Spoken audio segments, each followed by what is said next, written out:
Denver, Colorado. I'm from Tacoma, Washington.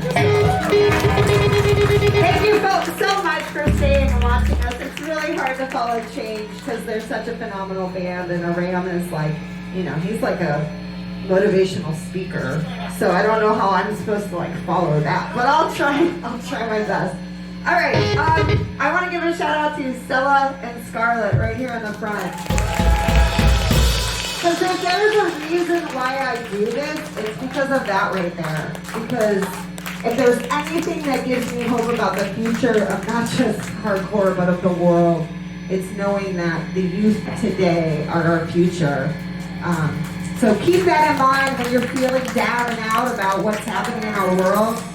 These youth are going to do some miraculous things. All right, here we go.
Okay, here I go trying to be as eloquent as I am. This next song I actually wrote about the city of Tacoma where I live, which is truly an amazing city. It's very working class, you know, it's very blue collar, but it has quite the history of racism. It It was a city that was used as a model for the Chinese Exclusion Act because the white men, including the mayor of Tacoma at the time, went and ran all Chinese residents out of Tacoma and burned down Chinatown. It also has some of the worst history of redlining laws. And this song is called Division Avenue because it is about a street in Tacoma that divided the historically black neighborhood from the historically white neighborhood.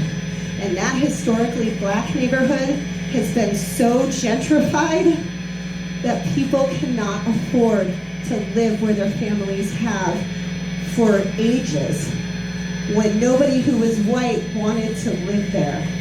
And now white people are moving into that neighborhood because they want to live somewhere cultured, right? And so we have a huge houseless population in Tacoma. We have people being pushed out and out and out in an area, you know, the Pacific Northwest is already so expensive. And so this song is about how you may believe where you live is quite liberal, but really deep down there's such a history of racism that you need to educate yourself about, because I'm sure you all know about Oregon and the fact that it was a white-only state, right? And so that is something we have to remind ourselves of and educate others of, so that they're aware of the actual history and not just one side of the story. So the song's called Division Avenue.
that's what people are doing instead of playing as many shows as we used to. But we just recorded what is now going to be our second full length on Sick Inside sometime next year, depending on how pressing plants are.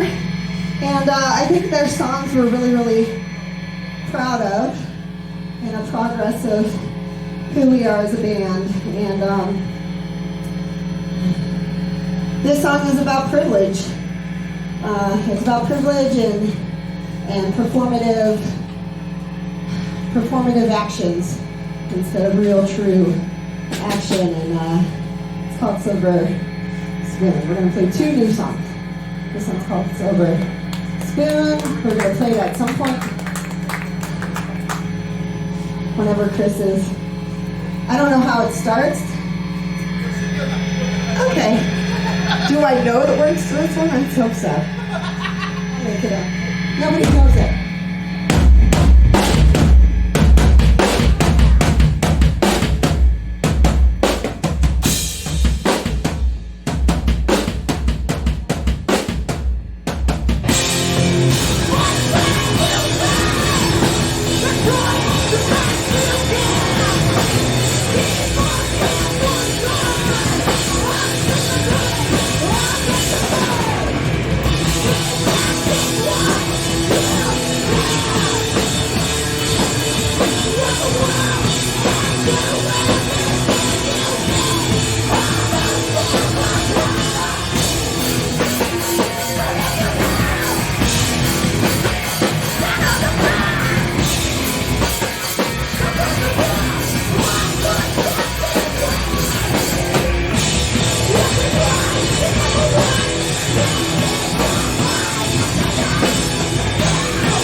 they have a big crush on Ricky and their son Gibby, or Igby, who's super cute, who I knit a cute little hat for, and Ricky sent me a picture of Igby in it, and it was adorable, so thank you for that. So give them a big round of applause.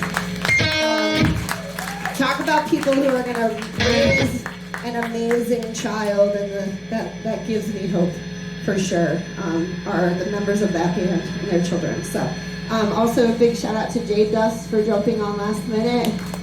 Loved it, fantastic. I really appreciated, if I heard it correctly, was the idea of just like organically forming community by just talking to people, right? That's something I'm really bad at. Especially like I'll walk into a show and I'll be like, ooh, I don't know if I should say hi to that person or not, and I really just should have the confidence of that, like Chris from Change. So, and then of course Change.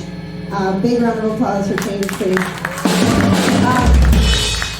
So I've known Chris and I've known Aram for half of my life, and I don't mean that like I've known them and we've talked forever and we're just like really good friends. Like I've known them. I got into hardcore in the Pacific Northwest. I had a bad experience. I was also 18 to 20 years old and not in my right mind, and so I left. I went to Boston and I kind of just wrote off the Pacific Northwest because I was angry and bitter and angsty and dealing with a lot of trauma. And when I came back, I was so scared of going to shows and seeing people that used to be my friend, and people that I used to hang out with and watch Buffy with, right? And Chris was so welcoming and so kind and just made me feel welcome in the Pacific Northwest again. And I admire Chris so much for that. I admire his positivity and his genuine care for other people. Plus, it's really fun when he just texts me random bands to listen to. Like that band from Australia is sick. That band is so good. Thank you for that. So I really appreciate the people at Change and Aram as well. And Aram and I had a really tough conversation about a year and a half ago almost about some of my trauma that I had, and just the fact that he was so willing to talk to me and was so open. And it was a conversation that I've tried to have with other people in the hardcore scene, not in the Pacific Northwest, but other people that have kind of just like been uncomfortable or shut it down. And just the fact that I know that the people in that band genuinely care about others and care about others' mental health and care about making a change in the hardcore scene, no pun intended. And so I'm extremely grateful that they were willing to do these 3 shows. And just from my interactions with Chris and my talk with Aram, I truly do think it's made me less of a bitter person towards the hardcore scene, which is where I was. So thank you. This is one of our bitter songs before I had the conversation with Chris and Aram. So this one's an old one. It's called They Follow Us.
Tell those that you love them every day, all the time.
Yeah!